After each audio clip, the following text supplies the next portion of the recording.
दोस्तों, भले ही रोमन सभ्यता के बारे में एशिया के लोग इतना ना जानते हों, लेकिन ये सभ्यता जब अपने चरम पर थी तो अपनी अलग परंपराओं के लिए पूरी दुनिया में जानी जाती थी। साथ ही ये काफी अमीर और शाही सभ्यता भी थी, जो अपने भव्य स्नान घरों में व्यभिचारी तरीके से स्नान करने के लिए काफी मशहूर थी। रोमन सभ्यता में बाथ हाउस यानी कि स्नान घर, स्नानगार या स्नानशाला सिर्फ स्वच्छता के केंद्र नहीं थे, बल्कि ये रोमन समाज के जीवित और सक्रिय जीवन जीने के अहम स्थल थे।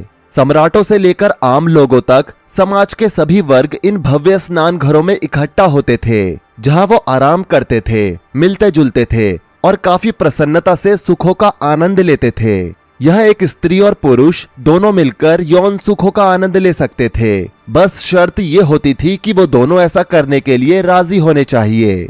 लेकिन रोमन स्नान घरों की आड़ में एक छुपी हुई रहस्यमयी दुनिया थी। एक ऐसी रहस्यमयी दुनिया जहां कामुकता, राजनीतिक षड्यंत्र और बौद्धिक बहसें होती थी। दोस्तों, रोमन स्नान घर रोमन समाज और उसकी संस्कृति का एक केंद्र बिंदु थे, जो सिर्फ स्वच्छता का स्थान नहीं थे, बल्कि यहाँ मनोरंजन, सामाजिक मेलजोल और यहाँ तक कि शारीरिक व्यायाम भी होता था। लेकिन इन भव्य कार्यों के पीछे एक छुपी हुई दुनिया थी, जिसे आप वासना और यौन सुख की दुनिया कह सकते हैं। रोमन स्नान घरों के बारे में एक दिलचस्प बात यह थी कि यहाँ कब स्नान क्रिया संभोग क्रिया में बदल जाती थी, किसी को पता ही नहीं चलता था। हालांकि आज के समय में ये काफी शर्म की बात है, लेकिन प्राचीन रोम में अगर एक स्त्री और पुरुष दोनों ये करने के लिए राजी होते थे तो उनके लिए ऐसा करना एक बहुत ही आम बात होती थी। और उस समय में रोमन्स के लिए ये उनके यौन दृष्टिकोण से एकदम स्वाभाविक क्रिया थी, क्योंकि प्राचीन रोम में नग्न रहना शर्मनाक या वर्जित नहीं माना जाता था।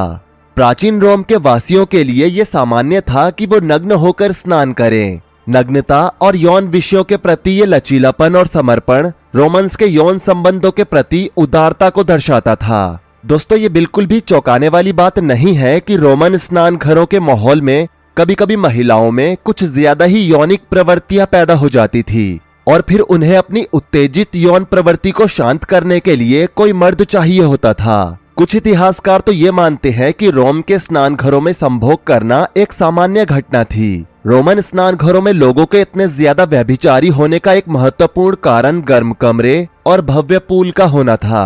त्योहारों या अवसरों के दौरान ये गर्म और आरामदायक स्थान सबसे आदर्श थे, जहां लोग आराम से बैठते थे और एक दूसरे से नजदीकियां बनाते थे, और जल्द ही ये नजदीकियां अधिक उत्तेजक गतिविधियों में बदल जाती थी। इसके अलावा रोमन स्नान घरों में अक्सर पुरुष और महिलाएं एक साथ होते थे, जो स्नान घरों में स्नान क्रिया के बीच सभी क्रियाओं को तोड़कर एक दूसरे के अंदर मगन हो जाते थे। हालांकि ये जरूरी नहीं था कि हर बार रोमन स्नान घरों में जाने पर पुरुष और महिलाएं अपनी काम वासना को शांत करते थे। ऐसा नहीं है, बल्कि ज्यादातर रोमन्स के लिए ये दोस्तों से मिलने, स्टीम लेने और गर्म या ठंडे पानी में नहाने का अवसर होता था। लेकिन जब भी किसी एक का ध्यान भटकता था तो उसको देखा देख सब स्नान क्रिया से संभोग क्रिया करने में परिवर्तित हो जाते थे। दोस्तों, रोमन स्नान घर रोमन्स की एक ऐसी दुनिया को प्रस्तुत करते हैं जो बहुत ही ज्यादा संवेदनशील और घिनौनी होने के साथ साथ अत्यधिक हर्षोल्लास और अराजकता से भरी पड़ी थी। आज प्राचीन रोम के स्नान घरों के अवशेष प्राचीन रोम की सभ्यता की अद्वितीयता और परिष्कृतता के प्रतीक है। दोस्तों, ऐसा नहीं था कि रोमन स्नान घरों में सिर्फ अश्लीलता ही होती थी, नहीं, बल्कि यहाँ कई बार स्नान करने के दौरान राजा, वजीर और कुछ खास सलाहकार कुछ राजनीतिक मुद्दों पर भी चर्चा करते थे। ये उनकी सैन्य स्थिरता की सुदृढ़ता को दर्शाता था। दोस्तों, रोमन स्नान घर एक ऐसी दुनिया थी जहां आप कुछ भी कर सकते थे, बस वो आप पर निर्भर करता है कि आप क्या करना चाहते हैं। अगर आप कुछ महत्वपूर्ण वार्तालाप करना चाहते हैं तो आप वो भी कर सकते थे, और अगर आप अपने शरीर को आराम देना चाहते हैं तो आप वो भी कर सकते थे। साथ ही अगर आपका मन कोई यौन क्रिया करने का होता था तो आप उस यौन क्रिया को अपनी पसंद की लड़की के साथ आराम से कर सकते थे। दोस्तों, आपको बता दें कि कई बार इन स्नान घरों को उपचार और विश्राम के लिए भी इस्तेमाल किया जाता था, क्योंकि रोमन्स का विश्वास था कि स्नान करने का चिकित्सीय लाभ होता है, और अधिकांश स्नान घरों में चिकित्सा संबंधित कई प्रकार की सुविधाएं थी, जैसे भापकश, ठंडे पानी से स्नान, हल्के गर्म पानी से स्नान और स्नान लेते समय अलग अलग प्रकार के औषधीय गुणों से भरपूर ड्रिंक लेने जैसी शाही सुविधाएं भी यहाँ उपलब्ध थी। साथ ही यहाँ पर शाही उपटन का लेप लगाकर भी स्नान किया जाता था, जो प्राचीन रोम में अच्छे स्वास्थ्य और समृद्ध जीवन के लिए बहुत ही ज्यादा आवश्यक माना जाता था। रोमन्स के मुताबिक उनके स्नान घर उनके लिए एक सामाजिक मिलन केंद्र और शारीरिक पुनर्जीवन का स्थान थे, जहां उनके मुताबिक वो अपने शरीर की देखभाल अच्छे से कर सकते थे और अपने शरीर को पुनः नया कर सकते थे। इसके लिए वो वैद्यों से अलग अलग प्रकार के शाही उपटन तैयार करवाते थे और उसका घंटों तक अपने शरीर पर लेप लगाते थे और उसके बाद स्नान करते थे और औषधीय ड्रिंक पीकर अपने शरीर को एक बार फिर से पुनः तरोताजा और नया कर लेते थे। लेकिन यह खास स्नान केवल शाही लोगों के लिए ही उपलब्ध था।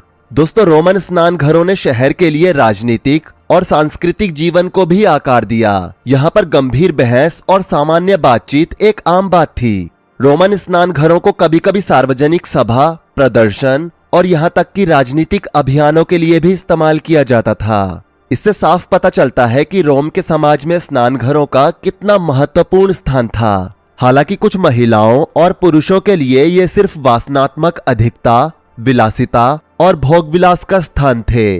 दोस्तों, जब हम रोम के स्नान घरों की बंद दुनिया को खोलते हैं तो हमें प्राचीन रोम के जीवन की जटिलताओं के बारे में विस्तार से पता चलता है। दोस्तों, शाही परिवार को छोड़कर रोमन स्नान घर सबके लिए बराबर थे, जहां सभी वर्गों के लोग एक दूसरे के साथ बातचीत करते थे, सामूहिक गतिविधियों का आदान प्रदान करते थे और एक दूसरे के साथ अपना अनुभव साझा करते थे, चाहे उनका सामाजिक दर्जा या स्थिति कुछ भी हो। ये एकता और सामूहिकता का एहसास रोमन स्नान घरों का एक अनोखा पहलू था और ये मित्रता और भाईचारे की भावना को भी उत्पन्न करता था। रोमन स्नान घरों के साथ उनके परिसर अक्सर सुंदर मोज़ेक कला और अन्य प्रकार की मूर्ति कला से सजे होते थे। मोज़ेक कला आप स्क्रीन पर भी देख सकते हैं। इसमें कैसे कई छोटे छोटे कलरफुल स्टोन्स को जोड़कर एक शानदार सिंदरी तैयार की गई है। इस कला को मोज़ेक कला कहा जाता था, जो न केवल स्नान घरों की भव्यता को बढ़ाती थी, बल्कि रोमन मूल्यों और संस्कृति को भी अमर बना देती थी।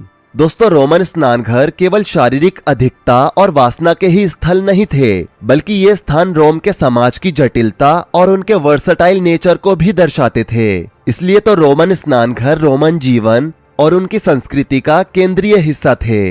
दोस्तों, जब हम रोम के स्नान घरों की अनजान दुनिया में झांकते हैं तो हम प्राचीन रोमनों के मूल्यों, विश्वासों और प्रथाओं के बारे में एक ऐसा खजाना खोज लेते हैं जिससे दुनिया आज तक अनजान थी। दोस्तों, रोमन साम्राज्य के जीवन की गहरी सांस्कृतिक बनावट को उजागर करते हुए रोमन स्नान घरों का एक और महत्वपूर्ण कार्य था, और वो था समाज में सामाजिक एकता और सहानुभूति को बढ़ावा देना। क्योंकि रोमन स्नान घर एक ऐसा स्थान प्रदान करते थे जहां हर वर्ग के लोग समान रूप से आकर एक दूसरे के साथ संवाद कर सकते थे।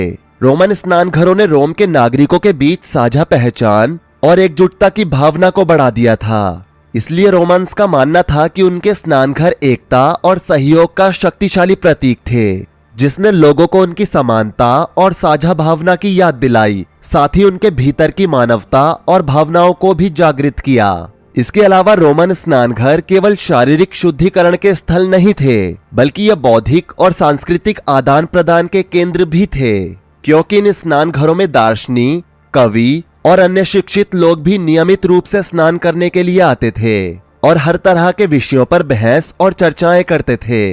रोमन स्नान घर ज्ञान और जागरूकता के साधकों के लिए भी एक बैठक स्थल थे, जहां विचारों का आदान प्रदान होता था और बौद्धिक विकास होता था। स्नान घर मनोरंजन और विश्राम के स्थल के साथ साथ बौद्धिक प्रयासों और सांस्कृतिक समृद्धि के केंद्र भी थे। लेकिन समय के साथ साथ जब रोमन सभ्यता का खात्मा हुआ तो रोमन स्नान घर प्राचीन रोमियों की इंजीनियरिंग, वास्तुकला और उनकी असाधारण कुशलता का प्रतीक बन गए।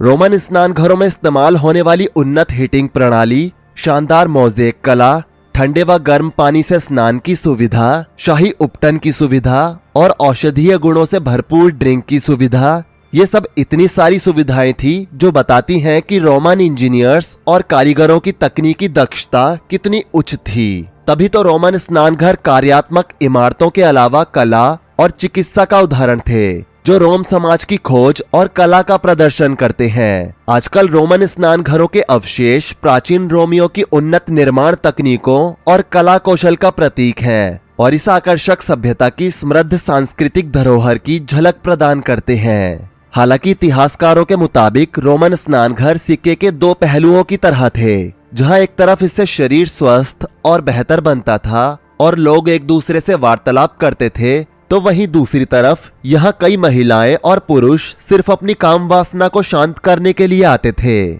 लेकिन इतिहासकार कहते हैं कि ये लोगों के हाथ में था कि वो इसको किस तरह से इस्तेमाल करना चाहते हैं, क्योंकि इसके फायदे और नुकसान दोनों थे। वैसे दोस्तों, इतना सब कुछ जानने के बाद रोमन स्नान घरों के बारे में आपकी क्या राय है, नीचे कमेंट करके जरूर बताएं। वीडियो को लाइक करें, शेयर करें और ऐसी ही और वीडियोस के लिए इस चैनल को सब्सक्राइब करके साथ में बेल नोटिफिकेशन को भी ऑल पर सेट कर लें। धन्यवाद।